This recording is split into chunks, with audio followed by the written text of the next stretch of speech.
Okay, this is Matt. I had a dream 2 nights ago, and I wasn't even I was asleep yet. I thought I was still lying in bed awake, and I found myself walking into the kitchen to get a drink of water, and I started to float up to the ceiling. And I was like, what's going on? And I woke up real quick. Or at least I thought I woke up. And then I thought, well, I need to get up and use the bathroom. So I walked towards the bathroom, and before I could turn the doorknob, I started to float up to the ceiling again. And then I woke up again, and I thought, well, I really do need to go use the bathroom. So I walked towards the bathroom again, opened the door, got into the bathroom, and started floating up to the ceiling again. And that's really all I remember from it. Well, that was quite an experience. So that's out of body, definitely. But I would suggest that you and many others here, if you have the time, search the internet for a person on YouTube called The Prodigy. And I think that'll be something that'll be very exciting, something that somebody you'd like to connect with in regard to those type of experiences. The Prodigy, all right? Yes, sir. Thank you. All right. Thank you. Anybody else? Yeah, I was meditating, and while I'm closing my eyes, and I feel like I'm spinning. And spinning for like 5 minutes. And so I open my eyes, and I feel like I still spinning for like a minute. And I feel like I stopped. I don't know what it You were sitting down then, right? Yeah. That was a vortex that you had opened up. You been getting any progress from the spiritual packages you got from me? Yeah. Okay. See, let me say something about the spinning and what causes it. Well, Einstein spoke about this, and what you have is that, look, if you think about existence as a fabric, for example, that's the best way I can get you to perceive it. If you can imagine it as a four-cornered bed sheet, that you have a person standing on each of the four corners, and they're pulling the sheet very taut, as tight as they can, so that it's stretched out, like in the military. If you just strip a dime, it'll bounce in the middle of it. You see? So that if somebody rolls a bowling ball around it, everywhere the bowling ball rolls, it creates a groove in the sheet. Now, that means that mass and weight, we're talking about what creates gravity, right? So that, whatever that indention is, that's in the sheet, because of the mass and weight of the object, say a planet or a sun on the fabric of space, when it creates that dent, if you threw a lot of BBs, for example, little boys will remember that, or marbles on the sheet, they would all roll toward that bowling ball because of the impression that's made on the sheet by the weight and mass of the bowling ball. That's all gravity is. But what Einstein didn't tell you is this, is that when an object makes an impression on the fabric of space, not only does it push down and make an indentation, but it goes down in a swirl pattern, kind of like flushing a toilet. Right? So, and that's why the center of all galaxies, that's what creates the spin in everything in existence. You know why galaxies and planets revolve and rotate on their axis, why everything spins, all right? That's what that spin comes from, not only the gravity. So that whenever you start transiting from one plane of existence or one level of consciousness to another, the way that you do it is that it's channeled through a spin motion. Well, we call that a vortex, a central vortex. A vortex would be if you stirred up a cup of coffee as fast as you could and then pull the spoon out, the hole in the center of the coffee is the vortex. Oh, okay. So I was spinning like slow for a little bit, and you keep going fast and slowing down. Right. That's right. That's like right. I'm on the ride. Right. That's like a roller coaster. What it was is that you were going up and down. What happens is it's just like when we get ready to have an out-of-body experience, a lot of times when we get in the throes between sleep and wake, that when just at the instant that you're about to leave your body, a lot of times you get afraid consciously, and you'll, for lack of a better terminology, you'll snatch your spirit back into your body. So, and then you relax, and then your chin will drop on your shoulder. You start, then you get tense and snatch it back in. So you go in and out because you're afraid to really let go. Are you following me? Yeah, I got you. Okay, very good. Thank you. I like the way we're opening up this class. Thank you. Next. Okay, let's get started with that first question. Okay, go ahead. What I was going to know was like saying that your spirit is like come out of your flesh and try to grab and pull it back in. Yeah, you probably experienced that because you're the type of person that you belong to two. Yeah, you see, you belong to two worlds, so I know you would have experienced that. So what happens is that when you land down, and if you consciously trying to go out of your body, even if you're not trying to do it on purpose, a lot of times your vibration will raise up, and then your spirit will start leaving your body, and then your physical, consciousness will become aware of it. Your walking wake mind will become aware of it, and then out of fear of loss, it'll grab, slow down the vibration and ground it. Like from what happens is there's a chemical, a divine chemical that's in your brain that's when secreted because of fear. It causes your vibrations to drop instantly. In other words, if you come in contact with a spiritual being, like a relative that passed, and they come to the foot of the bed to give you some information, it's because of your social programming. You all of a sudden generate fear, and then your gland starts to secrete this adrenaline. What happens is that they can't connect with you on that spiritual plane because you automatically drop down to a physical consciousness as a form of defensive mechanism, right? Or if a spiritual being comes in, you come in contact with a light being, and you can't see the form of it, but you get some kind of a sense that it's something that might be harmful to you or dangerous or generate some cause for alarm, then that adrenaline will be secreted, and then the being will start move. The light being will move back through the wall and move back away from you. Are you following me?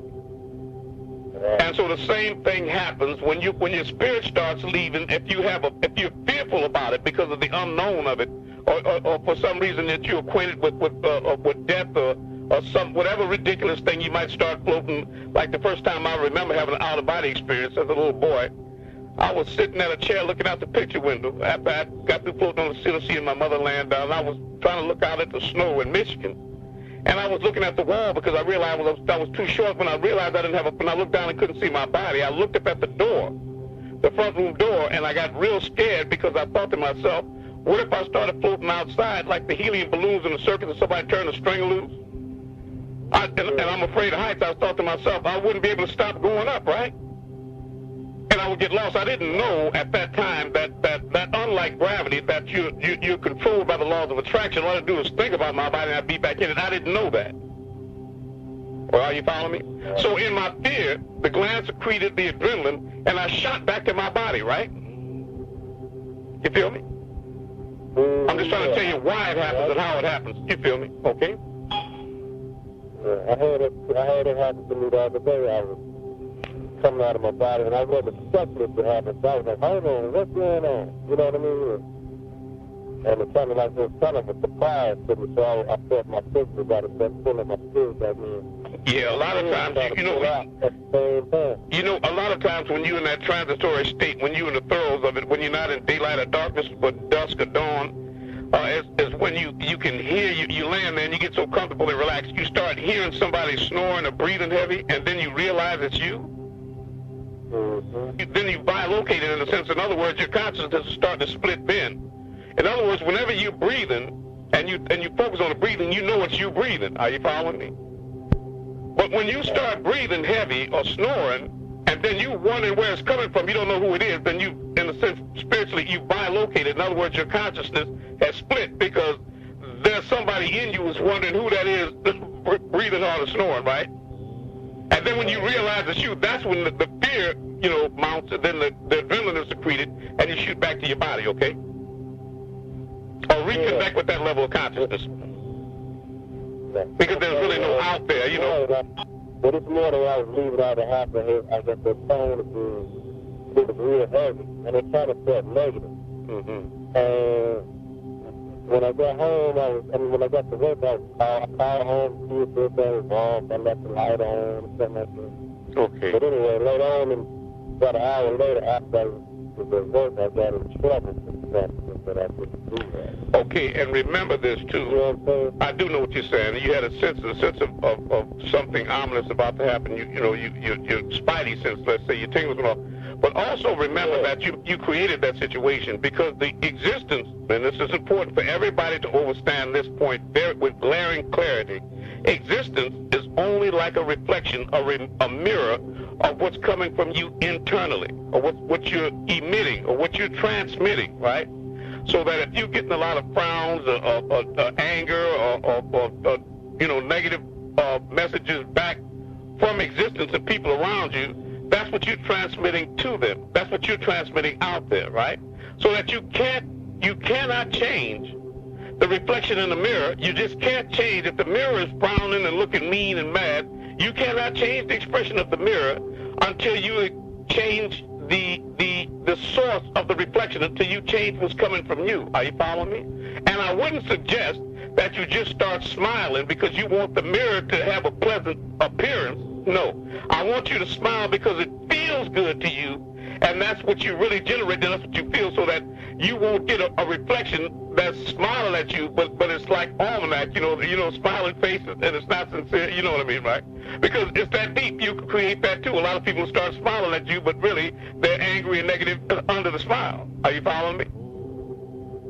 It's that serious, it's that deep. But remember, it's coming from you. Whatever you're putting out, that's what you're getting back in. So if you were putting that insecurity and that thought, you put that in the universe, and then it manifested in the form of disciplinary action at work on your job. I see when I'm tripping like that is, and what I've been thinking, that I've been feeling good on the inside. You know, that's how I've been thinking that I've been feeling. Yeah, but you wasn't feeling good when you created, let me say this. Let me say this, all right, wait a minute, let me say this. When you created that negative effect, it wasn't from a positive cause. In other words, existence and reality doesn't, your soul can't lie. So what I'm saying is that you were thinking negative when you had that negative result. Are you following me? Or that negative effect was generated from negative feelings or thought. That we all remember to mind our mind for the Jews of our soul.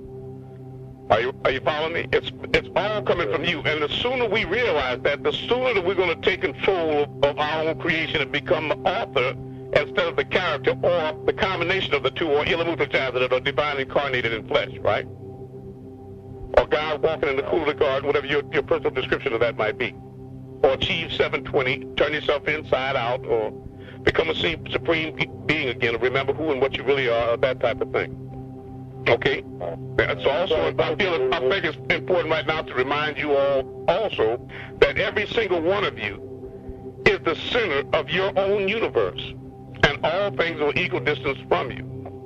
I'm the center of my universe, you're the center of your universe. We can influence one another with opinion, but you really can't influence the way people think, that you can't change other people. They have to, because change only comes from the inside, remember? So you can only lead by example. Right. The beginning of what you're sending out and what you can expect to get back in.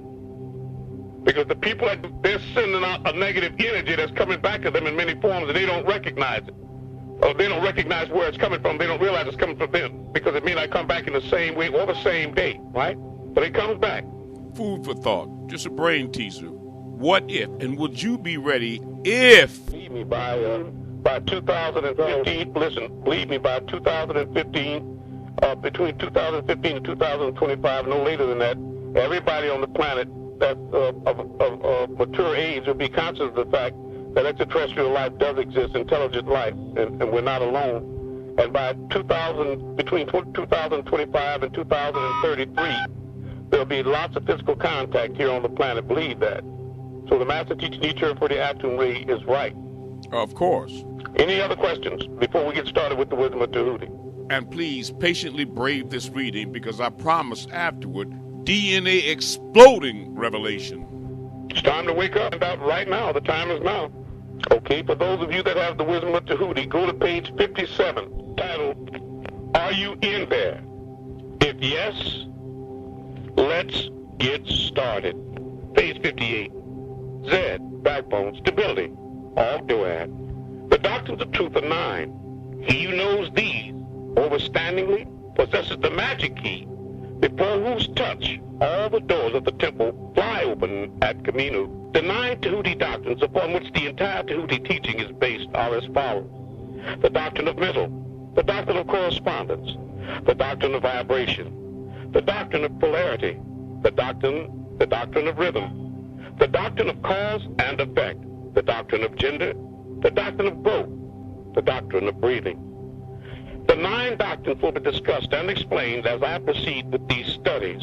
A short explanation of each, however, is in place to be given at this point in time in your coming journey. Batalun Shilagul, the doctrine of mental. Mind your mind for the jewels of your soul. This doctrine embodies the right knowledge that all is mental, and each has a mind. It explains that Pa Tempta, the all, which is the reality, underlying all the outward and inward manifestations and appearances, seen and unseen, which we know under the terms of existence, the material existence, the ethereal existence, the phenomena of life, matter, energy, ether, and in short, all that is apparent to our material senses, one sense, subdivided into many is Ka, spirit, Ba, soul, Cat, body, which in itself is knowable and definable, but which may be considered and thought of as a universal, infinite, living mind. In Pa Tempta, the all, the threefold you. You have touched your cat, felt it through your Ka, and accepted the way it felt with your Ba. Cat Kaba, see, hear, taste, smell, and feel, are all in Cat. Knowing this is in Ka, and being able to appreciate it is Ba. All these are but touch. All is, I am. It also explains that all the phenomenal world or universe is simply a mental creation. In Pa Tempta, the all, subject to the laws of created things, is physical, and that the universe as a whole, and in its parts or units, has its existence in the mind of Pa Tempta, the all, as does all in which mind we live and move and have our being. Persons, places, and things, I, you, they. This doctrine, by establishing the physical and ethereal mental nature of all things and their physical part in the universe, easily explains all of the buried mental and psychic phenomenon that occupy such a large portion of the public attention, and which without such explanation you would end up with blind faith, false hopes, and beliefs in spookisms, chasing a ghost guide to an unknown and unproven place to receive gifts you are not worthy, no matter how good you pretend to be, just so you won't get burnt in an eternal fire, hell. So you made a deal with your God, all which is non-understandable and defies scientific realities, an overstanding of this great Egyptian doctrine of mental in relation to mind. Each individual has a mind, which is fed from the same mental reservoir, which enables each individual to readily grasp the laws of the mental and to apply the same to his or her well-being and advancement. That's being in touch with the real God.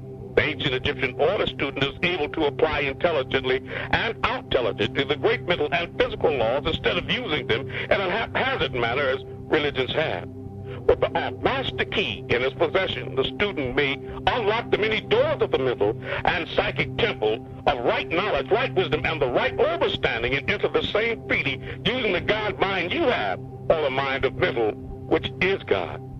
This explains the true nature of energy, power, matter, existence, and why and how all these are subordinate to the mastery of mind, and that each mind is a slave to mental, the force of ether, which controls the actions of matter. One of the old Tehuti masters wrote long ages ago, he or she realizes that all is, and these words are as true for all time. Without this master key, mastery is impossible. And the student knocks in vain at the many doors of the temple and is met by the false teacher of ghosts, spooks, fictions, beliefs, myths, giving false hopes, no facts, no truth, just lie after lie. The light is the devil's tool. Darkness is the home of God. Peace, tranquility, and bliss. Find your way back to black. The doctrine of correspondence. That which is above is the same as that which is below, and both are in Pa Tempta, the all. This doctrine embodies the truth that there is always a correspondence between the laws and phenomena of the various planes of being and life between things. The old axiom ran in these words, as above, so below, as below, so above. This will mislead you into thinking there are two directions, when in fact there is no direction at all. Even your own planet Earth is going nowhere, around and back again, so time is going nowhere. And the grasping of this doctrine gives one the means of solving many a blinding paradox and the many hidden secrets of nature at work in all things. They claim that there are planes of existence beyond our knowledge like heaven or hell, but they would serve no point if they believed Yahweh fails all our created all things for you. When we apply the doctrine of correspondence to them, we are able to understand much that would otherwise be unknowable to us. To correspond, this must take place between two or more things. This doctrine is of universal application and manifestation and felt things. Even planes are things. The various planes of the material, mental, and spiritual universe. It is a universal law under one person, two places, three things. The ancient Egyptians considered this doctrine as one of the most important mental and physical instruments by which mortals were able to pry aside the obstacles which hid from view of the unknown. That which was lighter than the hydrogen atom, but now the once unknown as known as quarks and zeolites. Things have changed a great deal. Its use even tore aside the veil of spookism, ghostism, Holy Ghost, six ether spirit forces become real beings, their unseen or unfelt proven God, to the extent that a glimpse of the subatomic world, the very face of their creator, has been caught by the hand and now can be examined. So the term supreme being becomes real. A supreme being is still a being like human being. Supreme human being. Think about this point. That which was nothing is now many wonderful things. Beginning beyond the hydrogen atom as a new world of energies, just as knowledge of the principles of geometry enables mortals to measure distant suns and their movements while seated in an observatory. So, knowledge of the doctrine of correspondence enables mortals to reason from the known to the unknown made known, when in fact geometry should only be the measurement of geo, the earth, from nothing to thing, from hydrogen to ether, and on and on. The unreal has become real. Mental does, in fact, exist. Studying a thing reveals many things, all corresponding in partem to the all, as part of all. It did not stop at the hydrogen atom. It does not stop at your God, Yahweh, Theos, or Allah. They are by your own words in heaven, in, which is being opened with the master key, all in all. The doctrine of vibration. Nothing rests. Everything moves. Everything vibrates. This is the key to manifestation, but beyond things is all without movement. This doctrine embodies the truth that everything is in motion, everything vibrates, nothing is at rest, facts which modern scientific discoveries tends to verify, and yet this Egyptian doctrine was enunciated thousands of years ago by the masters of ancient Egypt. This doctrine explains that the differences between different manifestations of matter, energy, mind, and even spirit result largely from the varying rates of vibration, different from movement to place, from the ethereal, which is pure spirit, pure soul, down to the grossest form of matter. All things are in vibrations. The higher the vibration, the higher the position in the scale. The lower the vibration, the more spiritual as matter vibrates at a slower rate. The particles become further and further apart. The vibration of spirit is at such an infinite rate of intensity and rapidity that it is practically at rest. Just as a rapidly moving wheel seems to be motionless because all things work in cycles, as the serpent with its tail in its own mouth. And at the other end of the scale, there are gross forms of matter whose vibrations are so low as to seem at rest. So in fact, they are the same. Between these poles, there are millions upon millions of varying degrees of vibration, from corpuscles and electron, atom and molecule, to worlds and universes. Everything is in a vibratory motion, yet nothing is actually moving from its place. This is also true in the planes of energy and force, which are but varying degrees of vibration, and not so on to the spiritual planes. These states of existence are between the movement of that which vibrates as the space between the tick and the tock of time, or the rest and the music scale. An understanding of this doctrine with the appropriate formulas enables the ancient Egyptian order students to control their very own vibrations as well as those of others, vibrating on the lowest base texture tone of the past and travel back to win or raise on to the higher pitch of the future and travel up to the wind which was then and becomes then from now. The masters also apply this doctrine to the conquering of natural phenomenon in various ways. He or she who understands the doctrine of vibration has grasped the scepter of power, master of time and space. Yet in knowing this doctrine on vibrations, know also that all things vibrate, but what of the nothing that exists? They have their own principle, not rated by movement. The doctrine of polarity. Everything is dual. Everything has poles. Everything has its pair of opposites. Like and unlike are the same. Opposites are identical in nature, but different in degree. Extremes meet. All truths are but half-truths. All paradoxes may be reconciled. Which is it? You can't have it both ways. This doctrine embodies part two, that everything is dual. Nothing has dual existence existence has no dual, and don't say non-existence, because that would mean just that, non-existence. So there is no second part or dual. Everything has two poles. The all is the ground that their poles are planted. Everything has its pair of opposites. To create opposites, the trick of evil versus good, giving the devil or evil an equal place and part in things. No real opposition exists against all. Where would it come from? It would already be a part.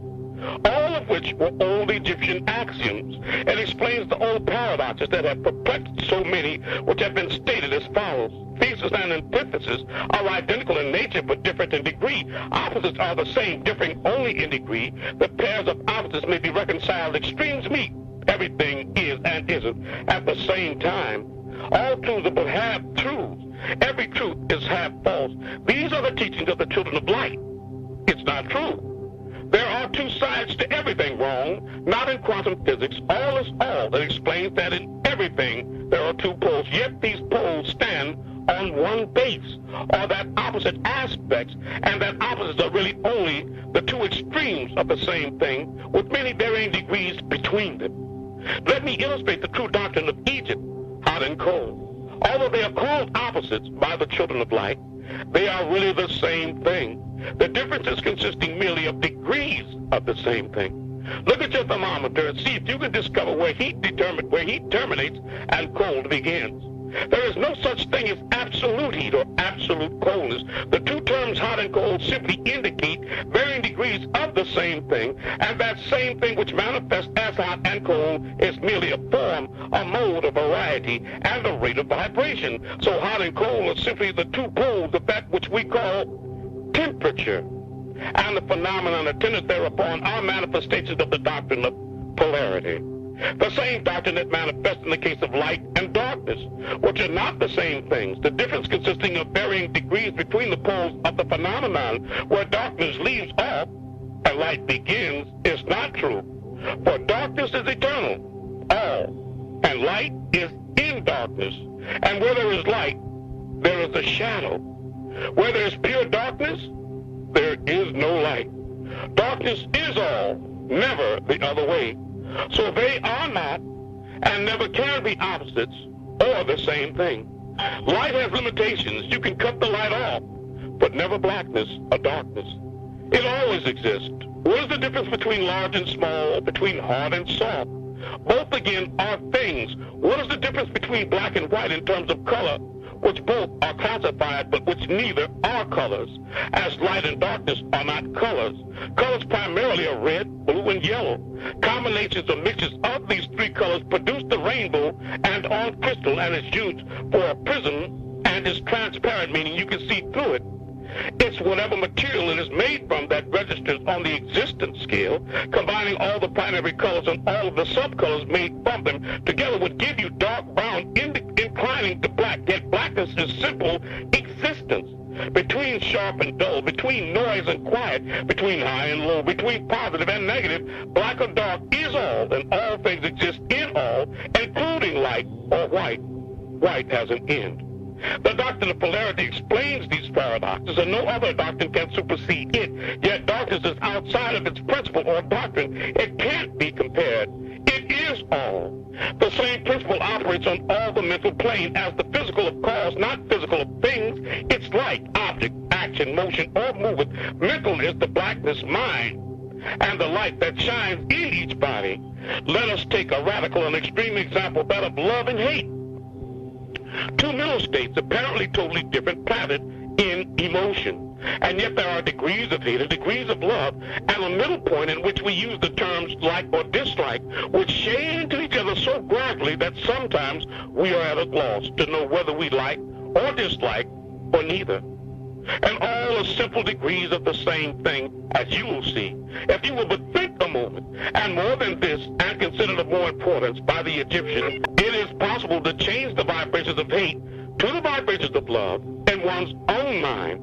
And that is one's own mind, not the whole of mental and in the minds of others.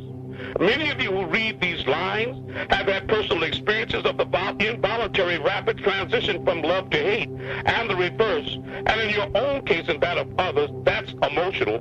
This is caused by events on the physical, not never realized the possibility of this being accomplished by the use of will, by means of the Egyptian formulas. Good and evil are but the poles of the same thing placed in action, and the Egyptian understands the art of transmuting evil into good by means of an application of the doctrine of polarity. In short, the art of polarization becomes the phase of emotional alchemy, never mental, known and practiced by the ancient and modern Egyptian masters. An understanding of this doctrine will enable one to change her own polarity as well as that of others if he will devote the time and study necessary to master the art. The doctrine of rhythm. Everything flows out and in. Everything has its tides. All things rise and fall. The pendulum swing manifests in everything. The measure of the swing to the right is the measure of the swing to the left. Rhythm compensates. To say to and fro, to swing to and fro, you need a point of origin and a fixed spot as to where the cord hangs from, and the first movement to start the swing. Yet all of this is in the all. This is the physical principle, a motive principle. This doctrine embodies the truth that in everything there is manifested a measured motion to and fro, a flow and inflow, a swing backward and forward, a pendulum-like movement, a tide like ebb and flow, a high tide and low tide between the poles which exist in accordance with the doctrine of polarity described a second ago. Not a moment, for that comes before the second and would not apply in this case where you have points of reference to and fro. To is actually from, and from is from, or return from, and come from. There's always an action and a reaction in this physical realm, an advance and a retreat, a rising and a sinking. And this is the affairs of the universe. Suns, worlds, mortals, animals, energy, and matter, but never mental or ethereal, which, as I said, just is.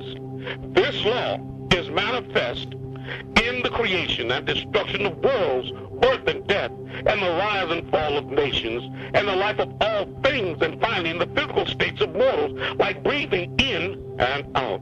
And it is with this latter that the Egyptian finds the understanding of the doctrine most important. Egyptians have grasped this doctrine, finding its universal application, and have also discovered certain means to overcome its effects in themselves by the use of the appropriate formulas and methods. They apply the mental law of neutralization. They can annul the doctrine or cause it to cease its operation, but they have learned how to escape its effects upon themselves to a certain degree. Depending upon the mastery of the doctrine, they have learned how to use it instead of being used by it. In this and similar methods consists the art of the Egyptians. The master of Haka polarizes himself or herself at the point at which he or she wants to rest, and then neutralizes the rhythmic swing of the pendulum, which would tend to carry him/her to the other pole. All individuals who have attained any degree, more or less unconsciously, the master does this consciously and by the use of his/her will, and attains a degree of poise and mental firmness almost impossible on the part of the masses, who are swung backward and forward like a pendulum. This doctrine and that of polarity have been closely studied by the Egyptians, and the methods of counteracting, neutralizing, and using them form an important part of the ancient Egyptian order's mental alchemy. The doctrine of cause and effect. Every cause has its effect, and every effect has its cause. Everything happens according to law. Chance is but a name for law not recognized. There are many planes of causation, but nothing escapes the law. And law is all things happen in the all. All is affected by things in the all. This principle embodies the fact that there is a cause for every effect, an effect from every cause. It explains that everything happens according to law, that nothing ever merely happens, that there is no such thing as chance or luck, that while there are various planes of cause and effect, the higher dominating the lower plane, still nothing ever entirely escapes the law. The Egyptians understand the art and methods of rising above the ordinary planes of cause and effect to a certain degree, and by mentally rising to a higher plane, they become causes with effects happening within itself. The masses of people are carried along obedient to environment, the wills and desires of others, stronger than themselves, heredity, suggestion, and other outward causes moving them about like fish on the hook of life. But the masses rising to the place above dominate their moods, characters, qualities, and powers, as well as the environment surrounding them, and become fishers of men instead of fish. They help to play the game of life instead of being played and moved about by others' wills and environment. They use the principles instead of being tools. The masses obey the causation of the higher planes, but they help to rule on their own plane. In this statement, there is a considered wealth, a condensed wealth of Egyptian knowledge. The doctrine of gender. Gender is in everything. Everything has its masculine and feminine principles. Gender manifests on all planes. Again, there is no real gender except what appears in the physical realm and in the spiritual realm. You are not male or female. You are God. This doctrine embodies the truth that there is gender manifested in everything physical, nothing spiritual. The masculine and feminine principles ever at work. The need to separate to establish authority. This is true only on the physical plane, but not the mental or even the spiritual planes. No soul or spirit has need of gender, for they do not reproduce or copulate. On the physical plane, the doctrine manifests as sex. On the higher planes, it takes higher forms, but the doctrine is ever the same. No creation physical is possible without this doctrine. An understanding of its laws will throw light on many a subject that has perplexed the minds of many. Yes, sex is of the light, as what it breeds, lust, rape caused by gender. The doctrine of gender works ever in the direction of generation, regeneration, and creation. Everything and from every person contains the two elements of or doctrines, or this great doctrine within him or her. Every male thing has the female element also. Every female contains also the male doctrine. If you would understand the doctrine of mental and creation, birth, growth, generation, and regeneration, you must understand and study this Egyptian doctrine. It contains the solution of many mysteries of life we caution you that this doctrine has no reference to the many base, pernicious, and degrading lustful theories, teachings, and practices which are taught under fancy titles and which are a prostitution of the great natural doctrine of gender. Such base revivals of the ancient infamous forms of fallacism tend to ruin flesh, body, and person, and the Egyptian has ever sounded the warning note against these degrading teachings which tend towards lust, licentiousness, and perversion of nature's doctrines. God, Theos, had a child, Jesus, by a woman. Mary, Allah is he, but does not need a she. If you seek such teachings, you must go elsewhere for them. The ancient Egyptian order contains nothing for you along these lines. To the pure, all things are pure. To the base, all things are base. We must get in Partikenu, the obelisk, as the symbol of gender control, how both male and female built them, and the passed down has the pillar in front of many temples, largest minarets of mosques, all came from the doctrine of gender. The doctrine of growth and creation. Growth is a manifestation of size, alternating from one point in time and space to another. Creation is the manifestation of beginning and on to a specific designated point as found in the seed of the thought that initiates the idea of creation. All forms of growth creation are no more than a change in that which is apparent and which either direction the onlooker perceives it. This doctrine must make you realize that all things that exist on the physical plane were created and are created themselves out of pure existing matter or energy, and the reality of creation is that the very word in itself merely means to grow. As habits grow, thoughts grow, knowledge grows, illness grows, bacteria grows, the mind grows. But through information channeled from an etheric cord, from the mental, the reservoir of intellect, and the source from which the mind is fed intellect, these are realities, substantial realities, material realities. The universe is the phenomenon of life that grew into existence. Nothing in existence can decreate or degrow or even decline from existing. They are here because they are supposed to be here by virtue of the fact that they exist and are here. So also the spark that you call the power of God, responsible for creation, grew in the darkness. Thus your God or God concepts is also a part of creation and growth, and without that principle or doctrine, your God could not exist. Thus your God is not merely the creator or a creator, but part of that which is and was created and grew. These are the master keys that unravel the mystery of existence as all manifest as the all, thus creation and birth. And finally, Pakalum Shil Nabuk, the doctrine of breathing, 9. Everything appears to be breathing, inward and outward. This appears to be the principle by which one acknowledges life, but in actuality, true life existed before the breath or the necessity to breathe to exist. This doctrine teaches the breath of life. You don't merely breathe in and out. All the pores of your body breathe. Thoughts breathe as mind changes from thought to idea to created thing. When the artist conceives the thought to be put on the easel, the finished product is the exhale, the manifestation of an inner thought or breath now into existence. Pulsation is breathing, but breathing is not the sole source of life, as monotheistic religions would have you believe that something breathed a breath of life into you and you became a living soul, missing that the being, be it God, by whichever name they choose, had to exhale, and to accumulate the breath to exhale must have inhaled previously, which puts supreme being under the law of inhale to exhale. This principle of Egyptian doctrine reveals the simple fact of origin being indefinable in terms of all, but definable in terms of the all, by the point where all has to be defined as the something.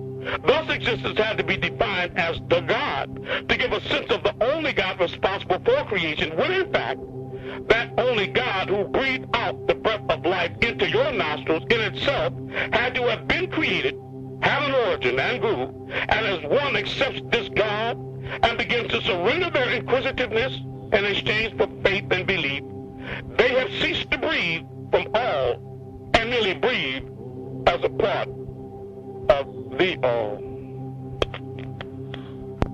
All right, now what's the first question we got? I hope we generated some. Did anybody get anything out of that? Yeah. Okay, what did you get out of it? I got a lot out of it. That all of it.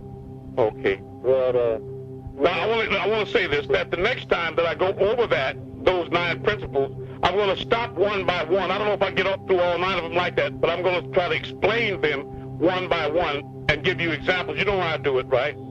But I wanted to introduce you to those 9 Tehuti doctrines first, right? Or reintroduce you to them. You said it was life before the inhale and exhale.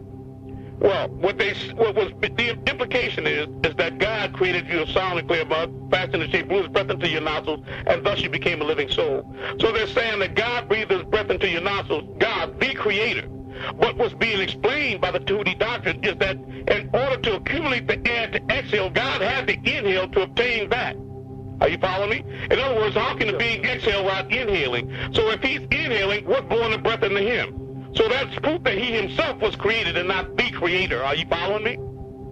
I follow now. Okay. Next question. That's what I mean by walking through it and explaining it to you like that, okay?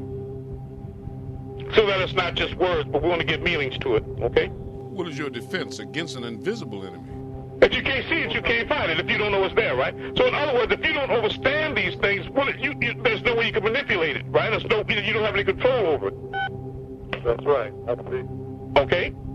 So what's kind of talking about gender and... Well, what he was saying, what it meant in short is that on the physical plane is the only place that gender is manifest in the form of male and female, not in the mental plane or even in the spiritual plane, because there's no need of gender, which is on the physical plane is manifested so that men and women can copulate in order to reproduce young or reproduce after its own kind or to have sex physically. But that on the spiritual and mental planes, that gender does exist, but not in the form of a male and a female, but in the form of dominant and recessive, in order to have control. On the physical plane, an example would be you got a mother and a father, and they have a little girl, and they're affluent, and they have a swimming pool, right? The little girl doesn't know how to swim, so she goes to her father, say, "Father, can I go swimming?" He said, "No, baby, you can't swim out there. I won't feel good about you being out there swimming." And then when she does, as craftily goes to her mother and says, "Mama, can I go swimming?" And she said, "Okay, baby, go ahead. Just be careful."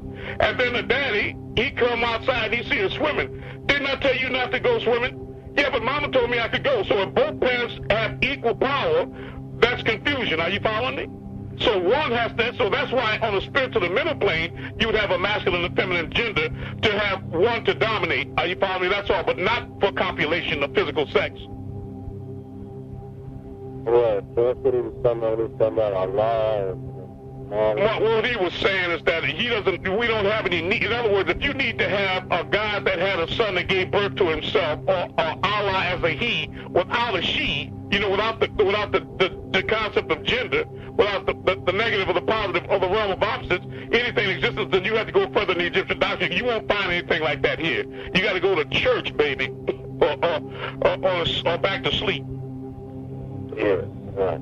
Amen. You got to beat some tamarines. You got to have the Holy Ghost. Right. No facts, just blind faith and belief. Spookism. Foolishness. Right. Yeah, right. You see the next question. What does dreams mean? Like sleep, like you said, he went back to sleep. That feels like What does what mean? Dreaming and sleep. When somebody's like falling asleep, or is that like a form of distraction?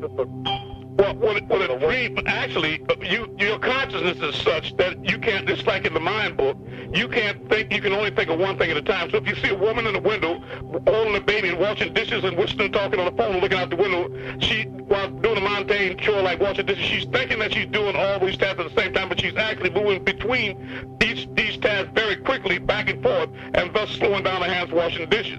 So what I'm saying is that your focus can only be in one place at a time. That's where your consciousness is. So if you're in this walking work conscious awareness mind right here, this is where you are. But if you travel to another place or another mental state, not the state of Georgia or the state of California, but another state, another mental state, then wherever your consciousness is, what you call the dream becomes your reality, and what you call reality now becomes your dream. Are you following me? Okay. See, in other words, this place you're in is only a dream. A dream, let me say something to you. A dream is a description that people give to the state of being when they're in another conscious focus. Okay. Next question. Ain't this supposed to be bad for your brain when you're doing 2 or 3 things at once? Well, it's not bad for your brain, but you're not doing two or three things at once. What you're doing is moving very fast between all the tasks. In other words, she's washing a minute, and then she's talking a minute, then she's looking out the middle, then she's paying attention to the baby, and she's doing all these things one right after the other in succession, rapid moving fast between the two tasks. But when she's talking on the phone and looking out the window and playing with the baby, she don't realize her hand's slowing down washing dishes. You follow me? Because you can only think of one thing at a time. Are you following me? So in other words, your focus can only be as I exist, or the me, and one reality at a time. So in other words, if you travel to someplace else, if you dream that you're in Chicago, right? Are you following me? Right. While you're in Chicago in the dream, then you're not in Texas where you are right now. Are you following me? Yeah.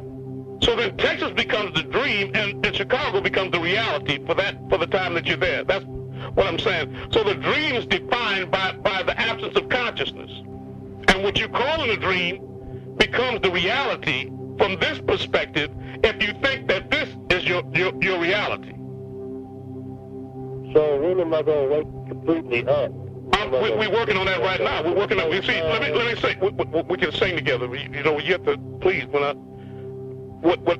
working on that right now. You see, and by the questions you're asking me right now, is a strong indicator that you are waking up, Troy, because you're conscious enough to ask questions about when will I wake up. In other words, you identify the fact that you've been asleep.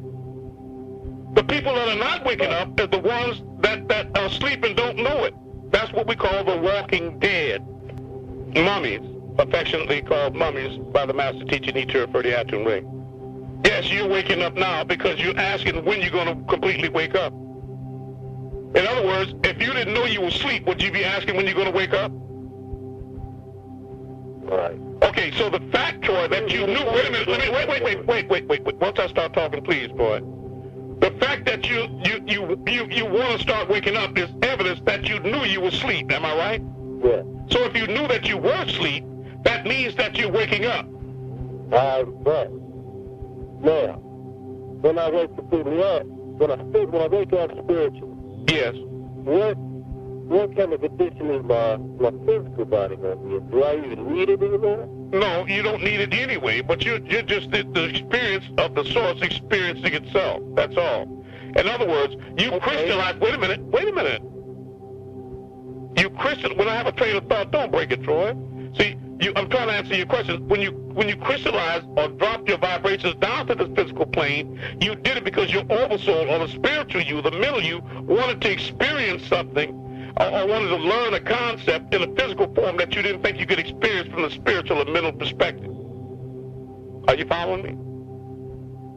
So you dropped down here for a reason. You did that. You incarnated. So the question, will you need a body when you wake up spiritually, is answered because when you were spiritual, then you created the body was evidence that you thought you needed it. Otherwise, you wouldn't have one. Are you following me? Yeah, because you'd have been content just being spiritual or mental. So the fact that you created the physical form is evidence that you thought you needed it for whatever reason, okay? Because you have it. That's the proof that you felt you needed it. Because you were woke, as you say, spiritually, without a physical body. And no, you didn't need a physical body as far as would you be whole, because you're a whole light being. In other words, your spirit without the body is still whole. You're a whole being, a whole light being without the physical form. So when you were a whole light being, a whole spiritual form, you created the physical body because out of need or want or desire, right? Now what your reason is, only you would have to look back and trace back, like when you can't find your keys, and try to go back over yourself to figure out why you did it, okay? Yeah. All right, next question. So would sleep be that we are lack of God, or we lack the consciousness of God? Okay, say it again now. Would being asleep be the lack of consciousness that we are really God? That's exactly what being asleep is, right? That's exactly it. That's exactly it. Being asleep is lack of consciousness of the fact that you're God. In other words, being reduced to an enocyte or forgetful being. Forgetting who and what you are. In other words, let me say this. There's nobody here except the source, and each and every one of you is the source. Are you following? He really shares and we become. In other words, the all is perfect and you are one, and you are part of all. I'm one with all and all is one with me. You are the source, right? So if you feel like there's a God or a creator or somebody separate from you, that means that you're asleep to the reality that when you take the mask off the face of God, that it is you. That's what enocyte, a forgetful being, means. You forgot the ultimate reality is that you are the source. That's right. You sleep or dead to the reality, like somebody say, you're dead to the world. See, you sleep to that reality. You slept that. I think you all are doing excellent tonight, and these questions are superb. Let me tell you that. I'm impressed with them. The strangest thing to me was when I came out of my body last time, I looked at it like it was just junk. And I was like, well, but then it's a shell. That's what it is. It's like a car without the driver. That's what it is.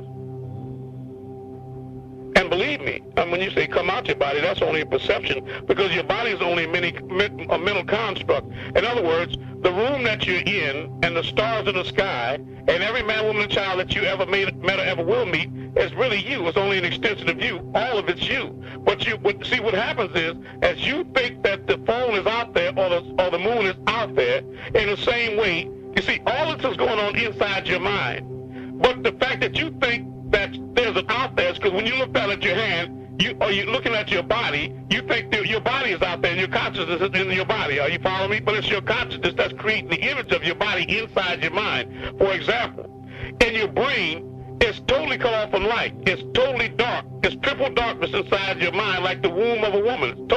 It's triple darkness in your brain. So how is it, I can ask you all to think of the one day that you played or rode your bike on a bright summer day and see how bright the sun was right now.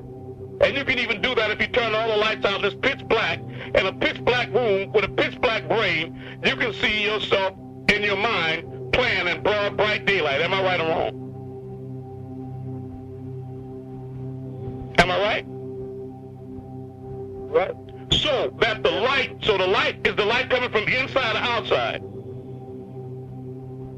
Inside. That's right, because if you're in a dark room and your eyes are closed and you see yourself playing in the daylight, another level of it is I want you to see that you see yourself playing in the daylight. So when you see yourself playing in the daylight with somebody else on the playground, where are you and that person you're playing with at? Outside or inside?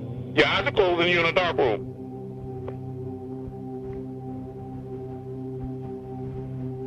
Are you and that person playing in your mind in the daylight, inside or outside your mind? Inside or outside your body? Inside. That's right. I'm in all, and what is in me? All. And all is in me, not the all. All is in me. That's inclusive. Are you following me? That's what waking up is. Okay, Troy? Is realizing these strong, intense points. Self-realization, to remember who and what you are. That's what my job is, to connect the dots to get you to remember what you forgot. I am Amun, the hidden one. Okay. Now I already know what it is now. Now, all right. And doing out-of-body stuff, you have it, telepathic experience. But what do we have to do? Is there certain practices that we need to do in order for us to upload or download, however you want to put it, information that we feel we need? Okay, say it again. So that we can use it. I said, is there a certain practice that we can do? Yeah, just focus on it. And just focus on it. First off, before you go to sleep, for example, ask yourself if you're not sure what it is you want. What is it you want to accomplish? Because a lot of times, people don't accomplish what they want to have what they want, because if you ask them real quick what it is they want, they stutter. They don't really know. That's the reason you don't have it, because there's no clear definition of what it is you want inside your mind, so you can't create it, right? Because it's a non-existent quantity. You don't know what it is, right? So first, if you're not sure, just be real with yourself and true to yourself and ask yourself, your higher self, to reveal to you what it is you really want or what it is you really want to know. And your higher self will reveal it to you, okay? Okay. Well, I've did it before, and what I found out was something that it kind of seemed far-fetched. Well, it was far-fetched from what you think from a physical perspective, but it was really the truth about why your oversoul brought you here. See, so in other words, a spiritual truth, a spiritual truth may seem foolish to you from a physical perspective. But you got to remember that it was the mental that created the physical and not the reverse. So I'm saying the higher self is the one that's conscious and aware. That's the knowing. That's all, right? In other words, when you have two visions, right? You have the physical vision and the spiritual inside or the pituitary gland, the third eye. That's also another definition for the all-seeing eye. That means your physical eyes can't see past the floors, walls, and ceiling in the room you're in. It's restricted in its ability. But the all-seeing eye can see outside the building, around it, and inside Mars, and it can see all things, right? So if you're thinking about the brain and comparing that to the mind, which one would know? See, the brain believes, but the mind knows, okay? So what the mind knows, the brain can't always grasp. So if you ask a question from a physical perspective and it's answered from the highest aspect of your conscious being, you may not be able to interpret the answer. It might sound like another language, like Chinese, might not make sense to you, but that's the answer. But you can't see that as long as you're trapped in the mud of your flesh like a little child, like a baby that's born and placed into a room that has no doors or windows, and in a brick building with no doors or windows. And then the child reaches adulthood without ever leaving the room, and somebody asks the child, or the adult, to describe the perimeter of the building. Can he describe the outside of the building if he's never been outside and has no doors or windows? Can he? No, he can't. No, he can't. But if he was outside the building and watching it from outside, then he can describe the outside of it. So that if the high aspect of his consciousness created the building and him, and it knew the perimeter of the building, if he, from the inside of the room, from a physical perspective, asked his higher mind to describe what it was that he was contained in, and his higher mind described it, he still wouldn't know what he was talking about, because bricks and different things that he would be talking about still would make sense to him. And the same way that you take a and then put him next to an elephant, and he starts and put his hand on the trunk and on the foot and he don't know what it is he's touching because he's only touching one part at a time. He don't know what the whole thing is. He still don't know what it is. Even if you call it an elephant, it don't make sense to him. Are you right? Are you feeling me? Because he can't see it. He can't perceive it in his state, in that state. He's in effect blind to it. But it's still an elephant to the people that can see. Are you following me? That can see the whole thing. It's an elephant. Is that making sense to you? I'm trying to make it make sense why that didn't make sense to you. The answer. Makes sense. Okay. I'm complete on that. Very good. I love you. But y'all make it your responsibility to get these spiritual practices and bring more people to these classes. The time is now. It is your responsibility to raise these people up.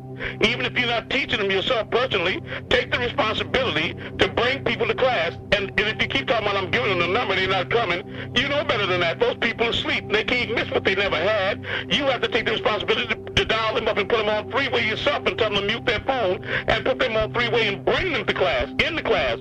You bring them to class one time, the first time, and if they don't come back anymore after that, then the responsibility is on them. But people can't, you try to get them to describe the perimeter of the building, the outside of the building. When you start getting excited about the class and telling them why they should come, that makes sense to you because you've been here, not to them. They can't miss what they never had. So you have to be strong enough to take them there and put them on three-way and place them in that environment. And after they hear the class and start interacting with the rest of you all, then they'll become excited themselves and want to come and then themselves bring other people up. Can anybody hear me talking? Yeah. But just talking about I gave them the number and they didn't come, I'll follow you. You know I love you, all right? And get your question together. Let's get to the next level. That's chapter 13 of the Holy Tablets, tablet 16, verse 248. Make sure everybody gets there. Chapter 13 of the Holy Tablets, tablet 16, verse 248. Now, for those of you, I want to know where my authority comes to talk to you and reveal these things to you, right? Okay, 248. As for those who conceal what they know to be true, that's right, and idol worshippers, could not have freed themselves from falsehood until the clear evidence came to them. Do your timeline now.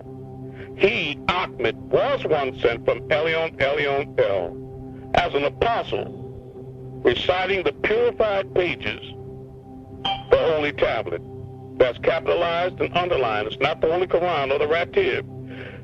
Again, he, Ahmed, was one sent from Elion El as an apostle, reciting the purified pages, the Holy Tablets. In it are straight inscriptions. And for those who were given the scripture, didn't become divided until after the clear evidence came to them. Now, they were only ordered to sincerely serve Elion El with total devotion. And they were commanded to offer worship and to give charity. And this way of life is the straight way. Surely those who conceal what they know to be true from the family of the scripture and the idol worshippers shall eternally be in the fire of purgatory. These are they, the most wicked of creatures. Merely as for those who are faithful and work to perfect their beings, these are the very best of creatures. Their rab will have their reward, the gardens of paradise, Eden, beneath which rivers flow. They will be in it eternally. Elion El is pleased with them, and they are pleased with him. This is whoever dreads his wrath, Elion El, the Most High.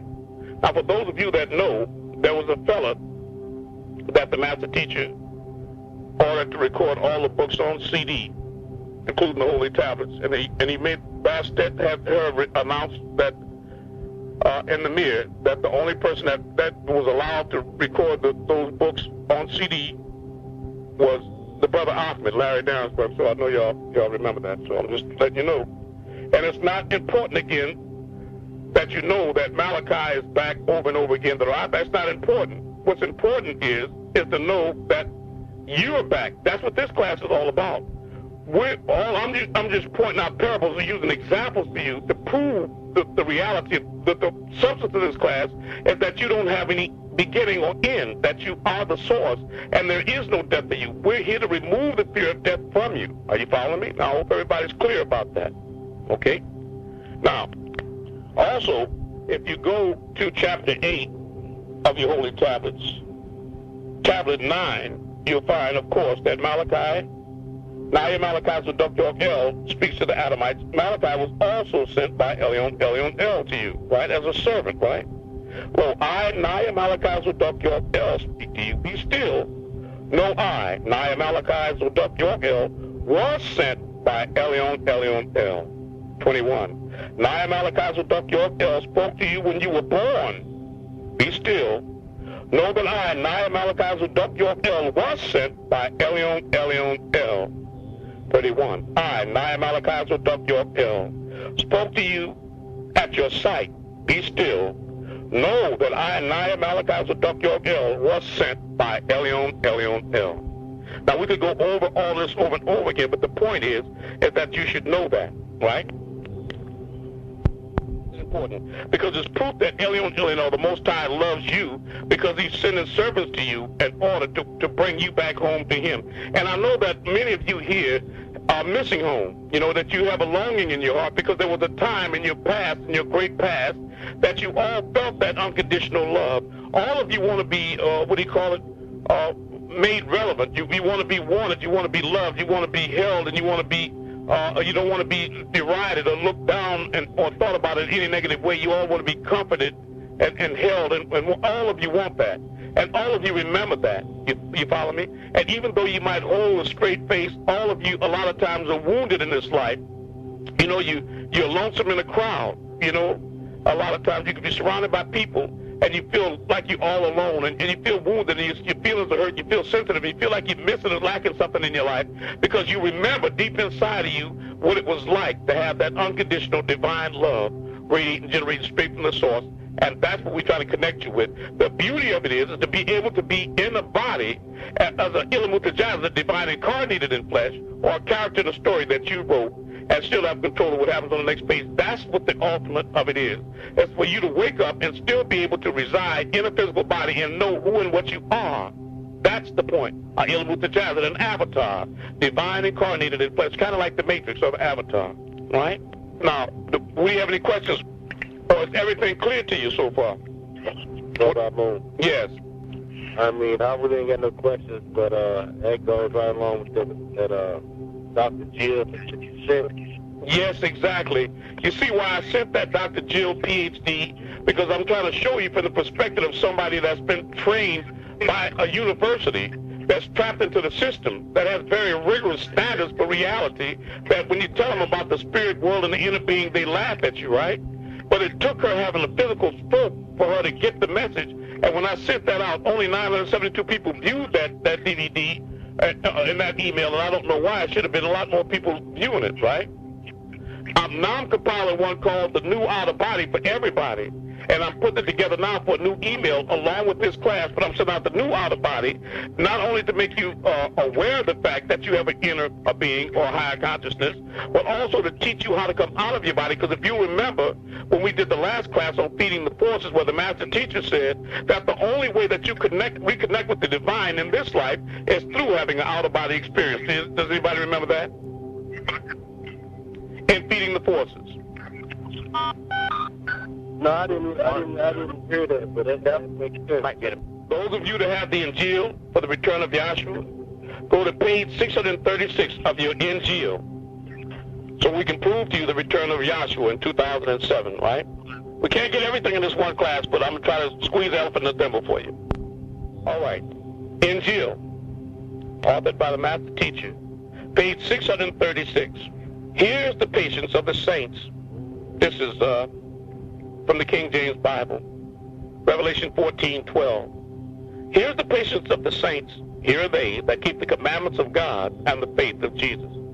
All right. Here is this, the Holy One's patience, those who guard the commands of Theos and have faith in the Messiah Jesus. The coming of the final Messiah as a very controversial subject among the world's religions.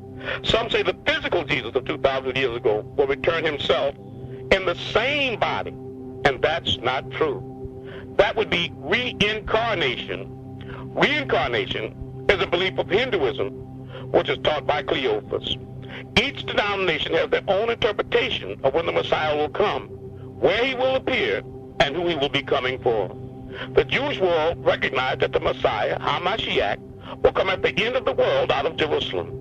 The Christian world recognizes that he will return in the form of their rapture as God. The Orthodox Sunni Muslims are totally confused about the return of the Messiah because they are too wrapped up in worshiping and exalting Muhammad. The Nation of Islam believes W.D. Farad Muhammad is the Allah in the flesh, the Mahdi, and the Messiah. And the Ahmadiyya sect believe Mirza Ghulam Ahmad Qadiani to be the Mahdi and the Messiah. Now, here's the facts. The Holy Tabernacle Ministries recognizes that he will return after the Mahdi, that's Ahmed, and the Reformer, and Yahshua Bar Dawid, which means the Savior. As Yahshua, the Holy Tabernacle Ministries recognizes that he will return after the Mahdi, that's Ahmed, and Reformer, that's Malachi, as Yahshua Bar Dawid, which means the Savior, Son of the Beloved, in the year 2007 A.D. Now, it's 2011, so you do the math, right? Now, does anybody have any questions about that? Yeah, I have a question. How come I haven't heard anything about this? How come you haven't heard anything? You're hearing something right now. Yeah. And it was written before 2007. So where are you at? Where is he at now? Right now, physically, he's in Colorado, but you're talking about, when you're talking about Yahshua, you thinking about him coming as a physical body, or you talking about the body Christ coming down as a spirit that'll come into all people that follow him? It depends on your definition of the return. Are you following me? Because Malachi has a lot of, listen to me, Malachi has a lot of spiritual entities that come through him, right? Sometimes 19 personalities at once. And remember, in his first incarnation on earth this time, his name was Isa. Imam Isa means what translated in English? That's Jesus, right? And his mother's name is Miriam. Are you following me? Okay. So do you have the Injil?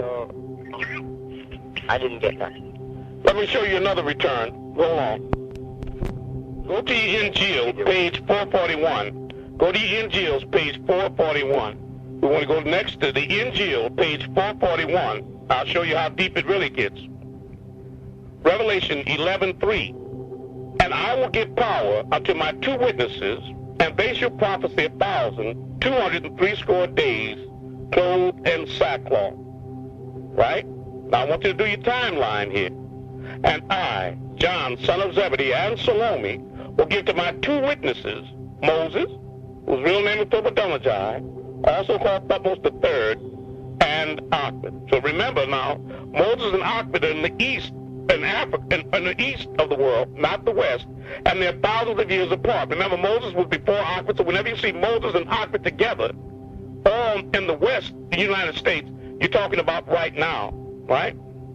And I, John of Zebedee, and Salome will give to my 2 witnesses, Moses, whose real name is Tobadonijah, also called Thutmose III, and Ahmed, also called Muhammad, both being known as the sons of oil, were given the ability to predict, and both said someone was coming after them. That's Yahshua. This ability lasted for 1,260 days, equal to 42 months or 3.5 years, and upon them will be wool fabric, which is a garment of thick, coarse hair, made from goat's hair. The 2 witnesses, Moses and Muhammad, are introduced, and the power that each one possesses. These 2, the news bearers, Moses and Muhammad, known as the sons of oil, they are the 2 olive trees. They are called the sons of oil because they represent the source of light of the truth. And the 2 candlesticks, the first being the congregation of Sardis, which is Judaism, and the second being Philadelphia, which is Al-Islam. And from the face of the planet Earth is the menorah.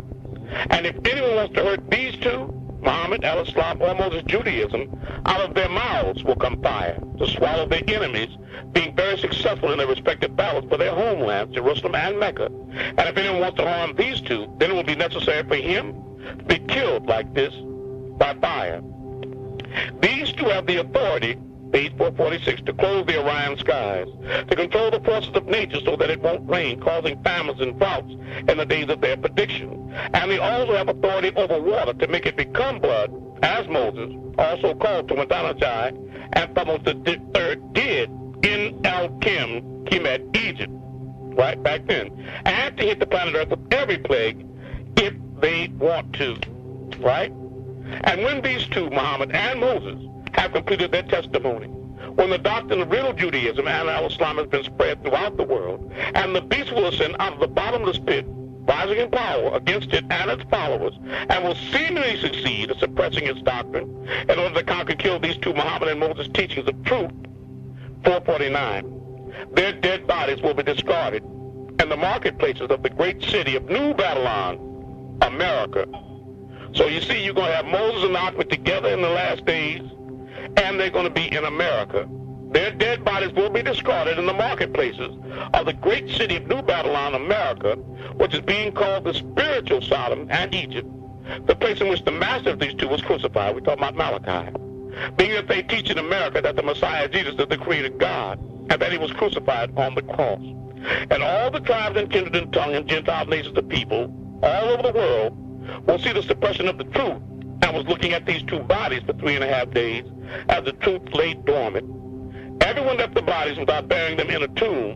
While all this is going on in the USA, while all this is going on in the USA, the children of the devil will be in Jerusalem ruling.